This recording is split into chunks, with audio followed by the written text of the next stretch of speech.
Pessoal, hoje é dia de uma tonelada de novidades na DC. Teve um evento de quadrinhos no final de semana na qual o Scott Snyder falou um monte de coisas envolvendo o Batman Absoluto. Teve a revelação do visual definitivo do Duas Caras, do Pinguim, agora como possivelmente vilões. O Scott Snyder também falou que já tem mapeado HQs até para a edição 50 do Batman Absoluto. Ou seja, o Batman Absoluto veio para ficar. No mínimo aí mais 3 anos de Batman Absoluto. Agora, falando do DCU do James Gunn, surgiu uma informação do site Puck News de que o filme da Supergirl pode ter um orçamento mais reduzido do que a gente já estava falando. E começaram a especular que o filme pode ter um orçamento de 100 milhões de dólares. Mas será que é isso mesmo? Vamos dar uma olhada no que diz a matéria, porque é muito pouco para um filme grande. E além disso, tem novidades envolvendo a novela do papel Christopher Dent no The Batman Parte 2. Isso porque um dos roteiristas do filme, o Tomlin, fez um tweet bem enigmático logo depois de ter saído uma informação envolvendo os insiders com esse papel. E as pessoas agora estão até especulando a possibilidade desse papel sequer existir no filme. Sabe, como se eles estivessem plantando essa informação fake para enganar, despistar, para aí sim ter uma revelação maior quando o filme sair. Bem, gente, esses são os assuntos de hoje, tem muita novidade, tudo isso depois da abertura.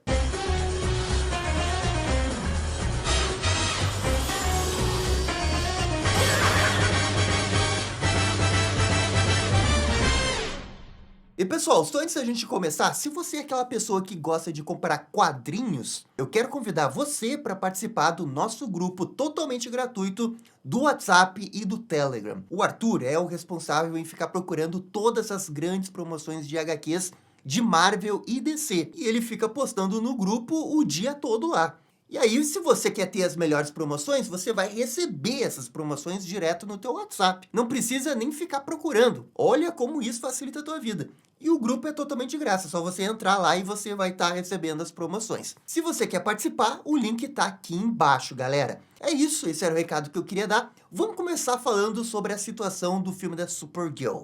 Desde que o filme começou a ser filmado, no ano passado, sempre se falou que o orçamento do filme da Supergirl não seria o mesmo do filme do Superman. Porque se fosse o mesmo orçamento, o filme da Supergirl iria entrar em cartaz com muita pressão para fazer pelo menos 500 milhões de dólares. E esse é um resultado de bilheteria muito difícil para o filme da Supergirl. A gente sabe a questão da concorrência na época que o filme vai sair. A gente sabe de todas as dificuldades de uma personagem como a Supergirl conseguir uma bilheteria como um filme do Superman conseguiu. Por isso, se imaginava que o orçamento do filme da Supergirl fosse menor que 200 milhões de dólares. Mas geralmente o que a galera especulava era um orçamento de 180, talvez até 150 milhões. Porque se você fazer uma conta aqui, 180 milhões, e multiplicar por 2,5, com 450 milhões você já está no lucro. Talvez até um pouco menos, dependendo do quanto se gastou com marketing e outras coisas. E um filme como Supergirl fazer 400 milhões de dólares é muito mais factível do que 500, 550. Então 180 era o número que a galera estava trabalhando até em alguns sites de notícia. Só que agora veio o site Puck News, que é um site muito bem informado lá de Hollywood. Eles falaram num parágrafo sobre o filme da Supergirl. E como que o filme da Supergirl deve ter um orçamento baixo, mas não tão baixo quanto o filme do Cara de Barro. Esse sim que eles estipularam um orçamento ali de 40 milhões, 60 milhões de dólares. Agora, esse artigo da Puck News não é um artigo de agora, é um artigo de dezembro. É só que ninguém tinha percebido esse artigo até então, porque a Puck News é um site fechado. Mas aí veio esse site, o Heroic Hollywood, que recuperou as informações, mais especificamente pegou a especulação da Puck News e deu quase como se fosse uma informação. O ponto é que isso não é uma informação, é uma especulação, com base em quase nada. Por isso que o pessoal tratou muito mais como um rumor. E eu acho que em breve o James Gunn deve até dizer que essa informação não está correta. Porque não é muito bom você alimentar as pessoas a expectativa de que o filme custa 100 milhões de dólares. Porque isso é péssimo para qualquer um dos lados. É porque daqui a pouco você diz que o filme tem 100 milhões de dólares e as pessoas começam a ver que é um filme de baixo orçamento, de filme de super-herói, você pode também colocar uma expectativa em cima da galera que tá vendo se o filme vai dar lucro ou não, porque com certeza, pra questão de lucro, 100 milhões de dólares é um orçamento muito bom. Se o filme faz uma bilheteria de 250, 300 milhões, pô, já tá no lucro. E um filme da DC é provável que vai fazer pelo menos 250 milhões. É provável, não que é uma certeza. É só que também 100 milhões de dólares é muito, muito pouco. Ainda mais para um filme como esse da Supergirl, que é um filme de ficção científica com um monte de efeito especial, com um monte de cenário diferente alienígena, um monte de fundo verde para colocar planetas diferentes. Tem o Jason Momoa, que é um astro caro.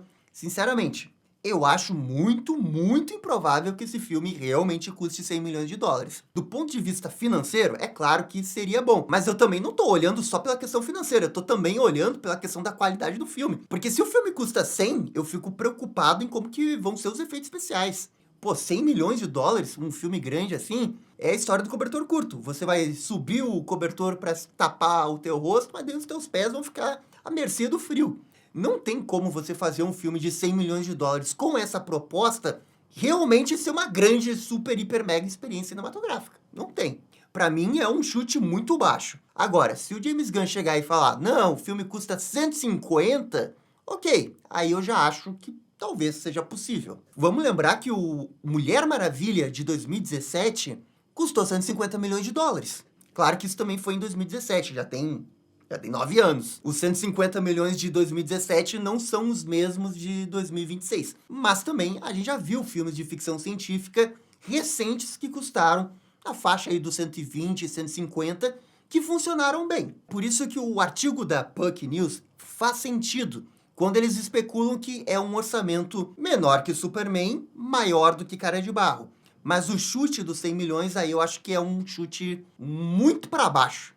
Põe um chute mais pra cima aí, uns 150, aí eu acho que dá pra acreditar. Aí eu acho que faz sentido. Gabriel, mas você acha que os filmes da DC deveriam ser mais baratos porque ia ser mais fácil de conseguir lucro? Depende. O filme do Cara de Barro é um filme que aí tá custando bem mais barato.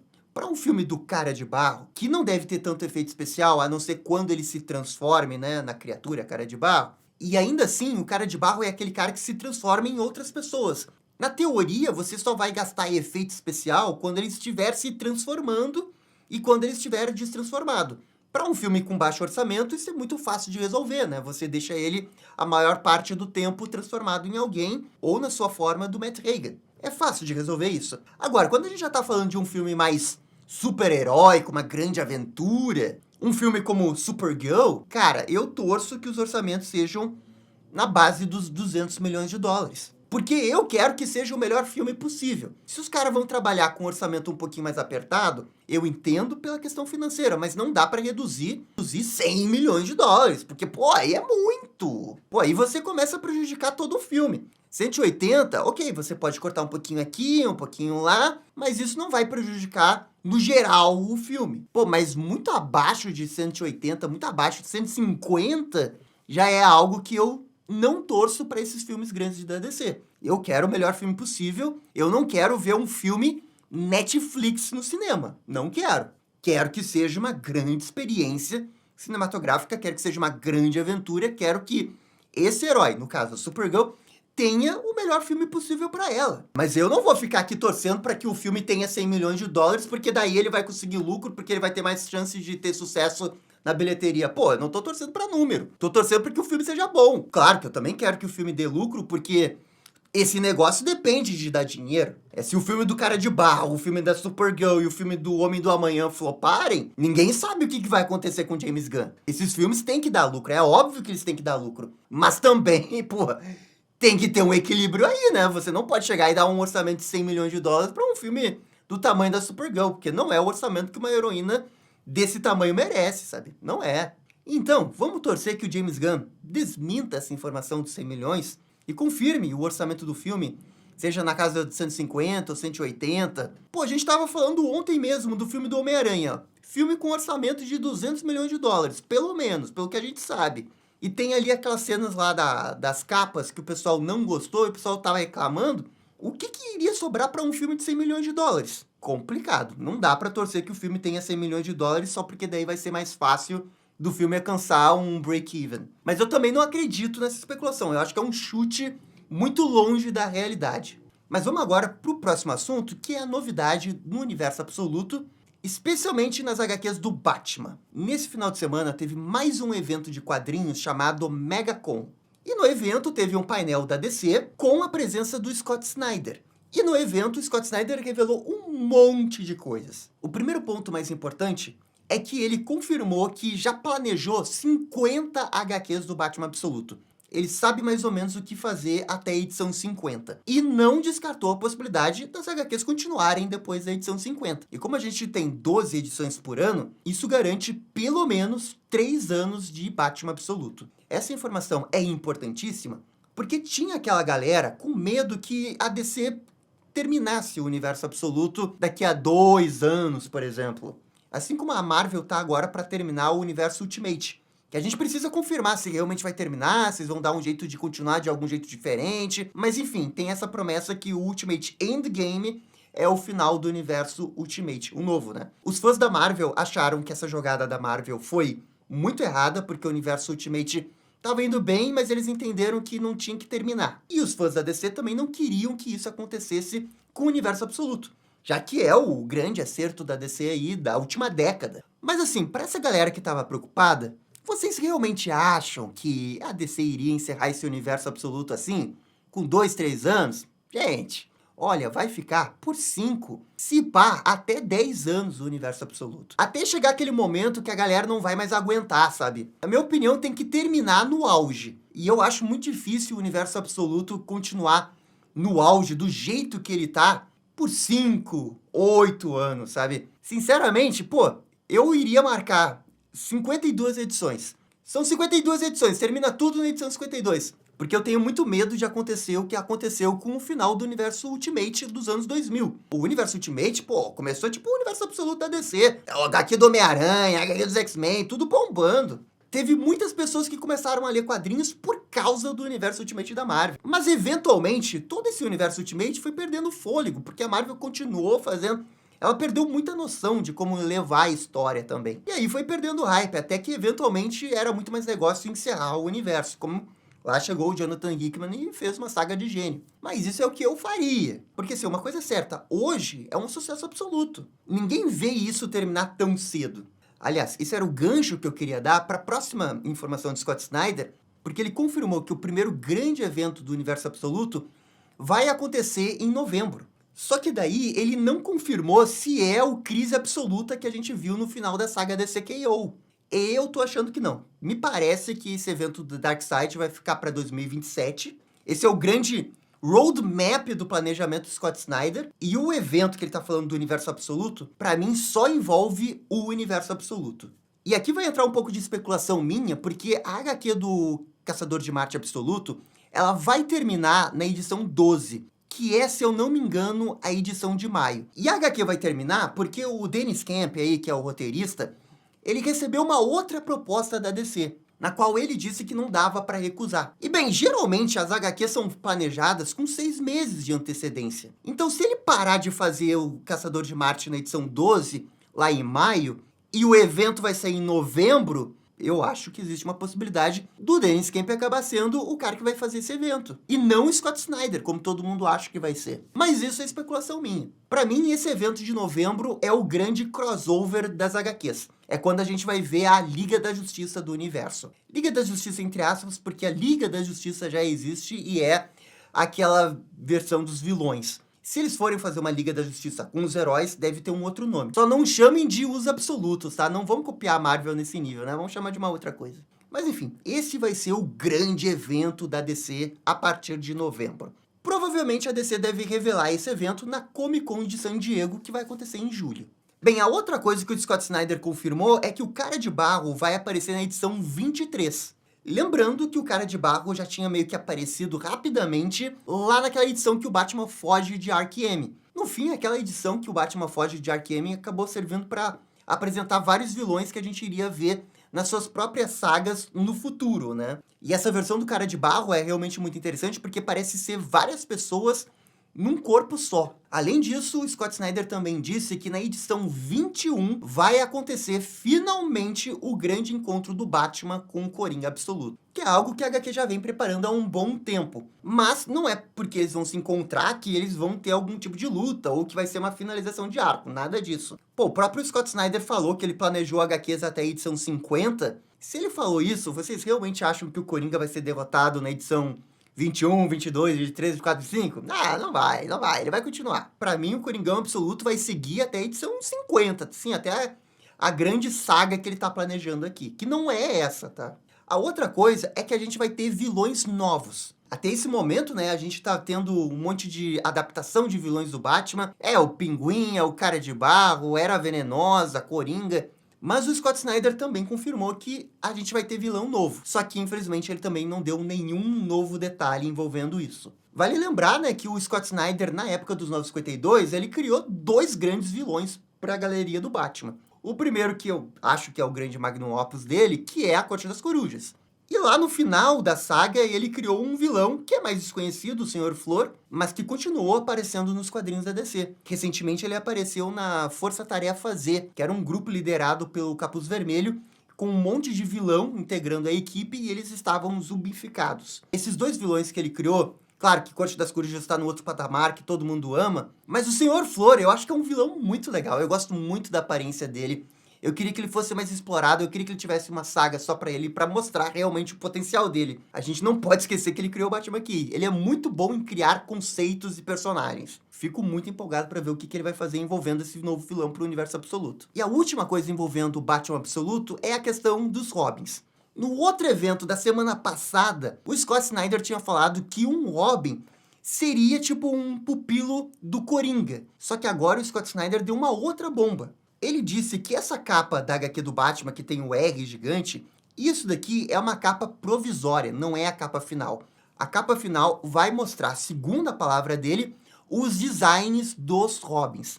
E aí que tá, ele falou designs no plural, o que realmente dá a entender que a gente vai ter mais de um Robin. Pô, daqui a pouco a gente tá vendo um exército de Robin controlado pelo Coringa Absoluto. A gente tava especulando, pô, quem que ia ser? Dick Grayson, Jason Todd, Stephanie Brown, daqui a pouco é todo mundo. Quando que eles vão revelar isso? Muito, muito em breve. Ah, sim, eu já ia esquecendo, mas ele também revelou o visual do Pinguim Absoluto e do Duas Caras Absoluto, agora que eles já estão transformados nas suas versões definitivas. Porque até então eles eram os amigos do Bruce.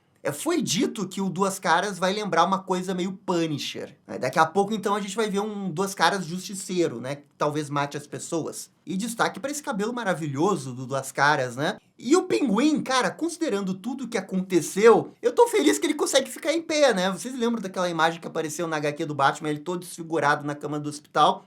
E olhando ele desse jeito, até que ele tá lá apresentável. Coitado, mas essa é a verdade. Ah, Gabriel, mas será que eles realmente vão ser vilões?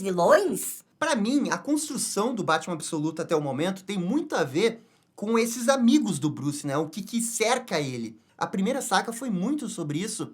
E eu ainda tenho minhas dúvidas do quanto que o Pinguim e o Duas Caras, e talvez até o Charada mais pra frente, realmente vão ser vilões, sabe? Talvez nesse momento agora eles até sejam vilões, mas eu acho que eles ainda vão escutar a voz da razão e ficar do lado do Bruce. Sabe, um Piccolo da vida, um Vegeta da vida que tá do mal e depois vira do bem. Pra mim é bem a cara do Scott Snyder fazer isso. E beleza, partindo para a última novidade que a gente tem aqui, é a questão da especulação de quem vai fazer o papel do Christopher Dent. Porque toda hora surge uma informação de algum insider. Ah, vai ser o Liam Neeson. Ah, vai ser o ator do Aragorn. Pô, eu acho que a gente já teve uns 4 nomes grandes pro papel do tal do Christopher Dent. Só que, curiosamente, quando surgiu a última informação, que era o Robert De Niro, simplesmente, minutos depois, apareceu o roteirista do The Batman Parte 2, o Tomlin, e ele fez um tweet bem debochado rindo. Só que, claro, ele não explicou por que ele estava rindo, do que ele estava rindo. Só que como ele fez o tweet logo depois que saiu essa informação do Robert De Niro, ficou parecendo que ele estava rindo dessa notícia, porque, bem, ele tá no meio do filme, ele sabe mais ou menos o que vai acontecer, e aquilo pode ser um indício de que todas essas informações envolvendo Christopher Dent são mentirosas, ou são falsas, ou são para desviar a atenção, podem ser informações plantadas por alguém, aí um insider pega essa informação, acha que é verdade, porque veio de uma boa fonte, mas ele tá sendo enganado. Ou é culpa do insider mesmo, tá? Mas essa é uma possibilidade.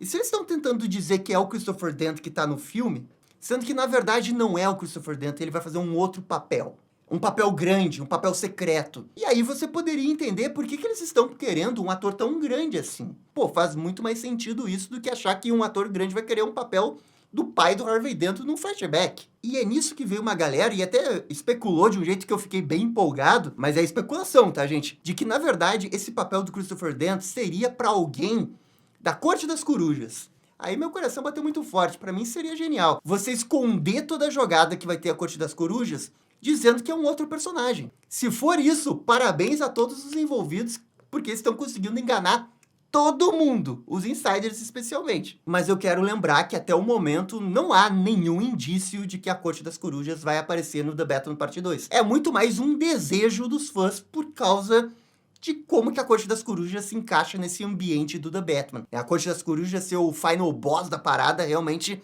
é muito legal e muito empolgante. Mas isso não dá pra nem dizer que é rumor, é muito mais uma especulação dos fãs, um desejo dos fãs. De qualquer jeito, se o Christopher Dent realmente tá no filme, esse papel tá ali escrito, ele é importante, é mais uma semana que a gente passa e o ator não foi escolhido. E daqui a pouco a gente tá em abril, né? A galera vai gravar o filme no final de maio. O prazo tá começando a ficar apertado, né? Vamos ver realmente o que vai acontecer nas próximas semanas. Mas é isso, gente. Essas são as novidades dessa semana da DC. Por favor, comentem aqui embaixo. E no mais, muito obrigado por assistir o vídeo até o final. Eu fico por aqui e vocês estão ligados. Dale DC! E esse foi o vídeo com as novidades da DC. E aí, gostaram? Não gostaram? Deixem suas opiniões nos comentários. E se curtiram o vídeo, deixe aquele joinha e inscreva-se no canal para ficar sabendo absolutamente tudo sobre Batman. Obrigado, gente, e até a próxima. Tchau, tchau!